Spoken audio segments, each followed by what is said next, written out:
Hey guys, how's it going? Kripparrian here. Today I want to give you guys a double Path of Exile build guides video, and they are both updates to the two builds that I played quite heavily in the previous season in 0.3, and the reason I want to do that is because they're both still really good builds. Minions are highly underrepresented right now, and really, the new Druid stuff is kind of a mixed bag with minions, and the new Minion Sorceress Ascendancy, it's not really played like normal minions. So if you want to play actually fairly ideal minions, it is still very strong right now. And because the play rate is quite low, it makes it extremely easy to get these builds online if you are playing in a league that trade is enabled. I play solo self-found, so it doesn't affect me, but I really like this build. Notably, the first build that I want to cover is the Kripp's Infernal Titan. Let me just get this out of the way here for you guys. So the Infernal Titan build, I would say, is the most fun I've ever had playing Path of Exile 2. All the details are very specific, and in the written guide on Mobalytics, I will have a link to this build and the other. I also made a previous video covering it. Now, the main thing from this patch and the last patch is kind of in setting up the early game for the build, but when you have the build fully online and you're like level 80 plus or something, it is pretty much exactly the same. And the reason I'm not playing it this season is because it is pretty much exactly the same. There is only one difference. They significantly buffed Zoph's Blood. It now has enemies in your presence have minus 25 fire resistance, which is a huge amount, and it has 20% life, which you can get to 24 with a perfect roll and life catalysts, making it an amazing amulet, better than almost all other amulets available other than like a really well-rolled +3 amulet, because all of your damage is fire damage, and all of that damage is coming from the Spectre's Infernal Legion. The Infernal Legion uses their life, gets a damage value from that, and that damage value is multiplied by all your various multipliers through the gems, through your tree, whatever.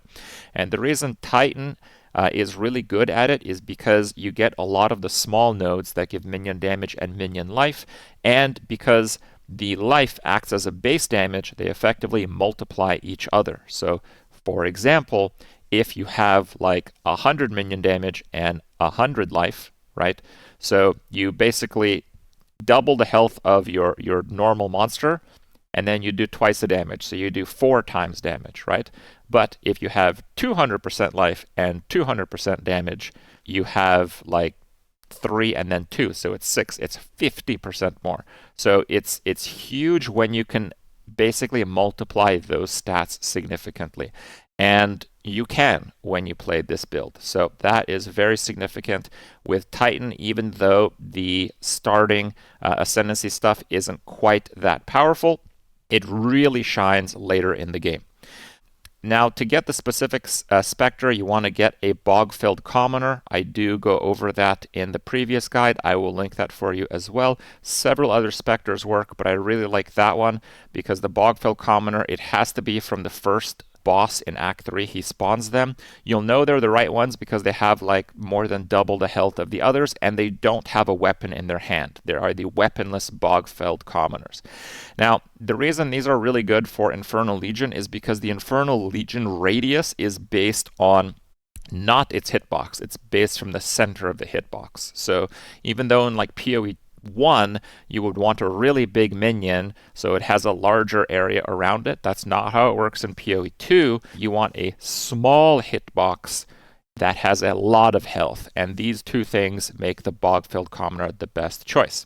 And you utilize weapon swapping tech. You can use only one Bog-filled Commoner, but last season I used 2, so every time I weapon swapped, I still had something out dealing damage.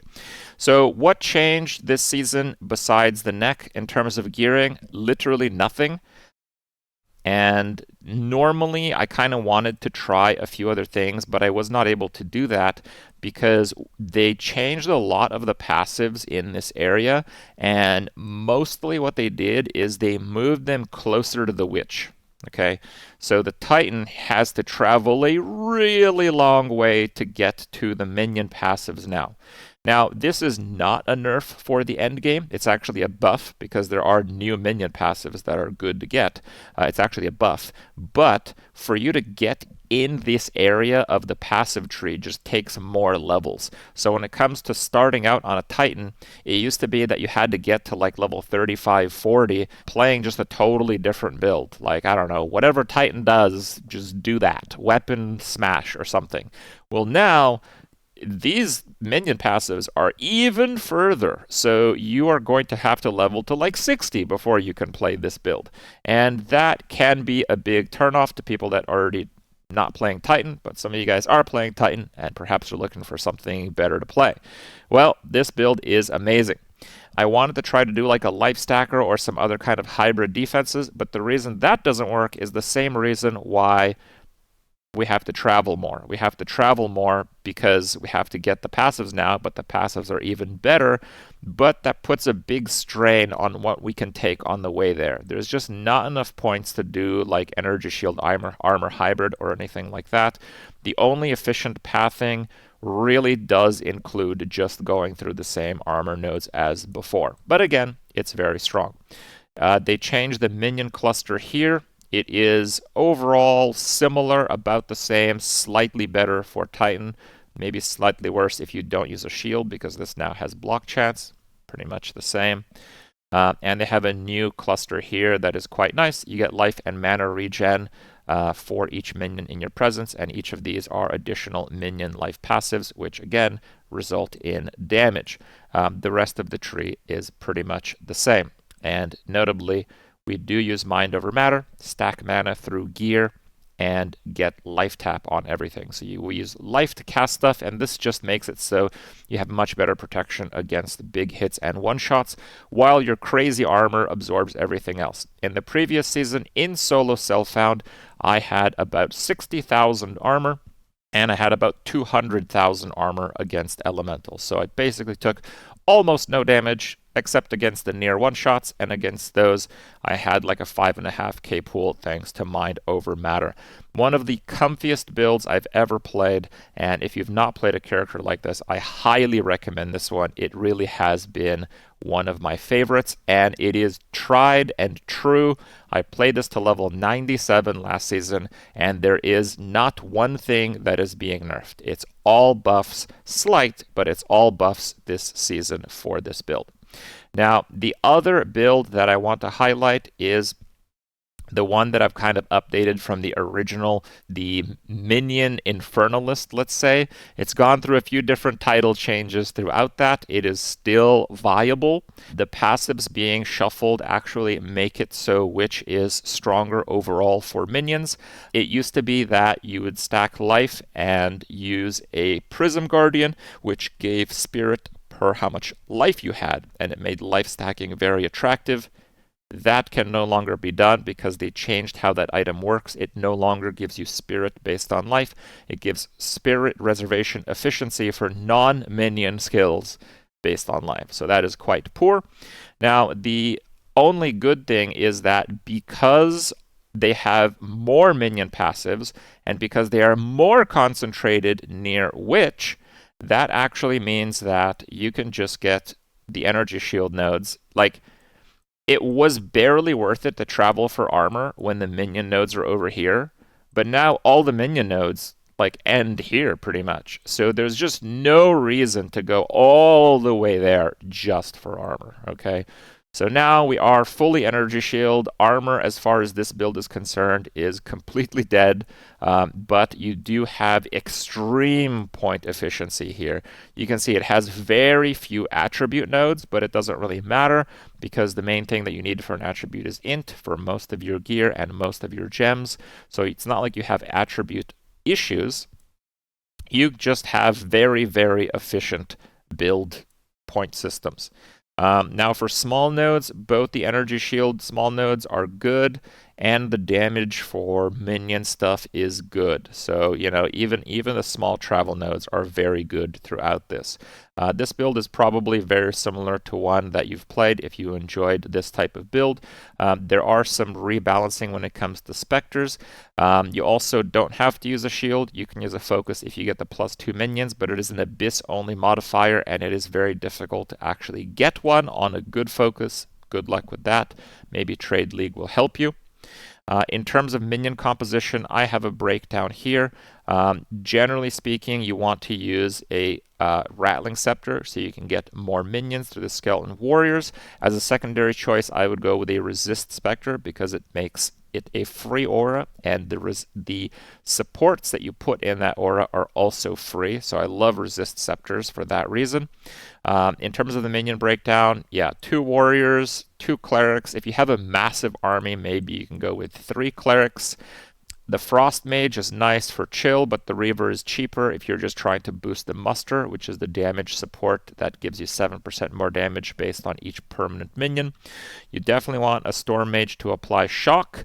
The Skeleton Sniper is what you use the cooldown of, so you can get away with 1 if you use supports that primarily aid the cooldown, or you can use 2 if you don't want to use the supports and want to use more damage supports. There's a lot of flexibility there.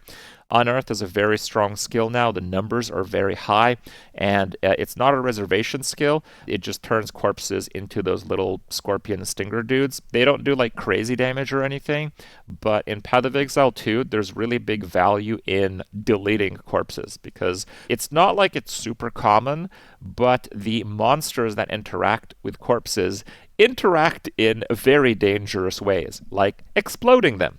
You do not want that to happen, so the fact that you can corpse clear with Unearth, in my opinion, is worth keeping Unearth. For the Spectres, there are a few choices. I like the Powered Zealot. They're basically 2 choices right now, as at the time that I'm making this video. You have the option to go with Powered Zealot, which is kind of like they cast like Spark, and they're very powerful. They're considered one of, if not the best Spectres right now, but they also buffed Vol Guards. Now, Vol Guards have those overlapping giant AoE nukes.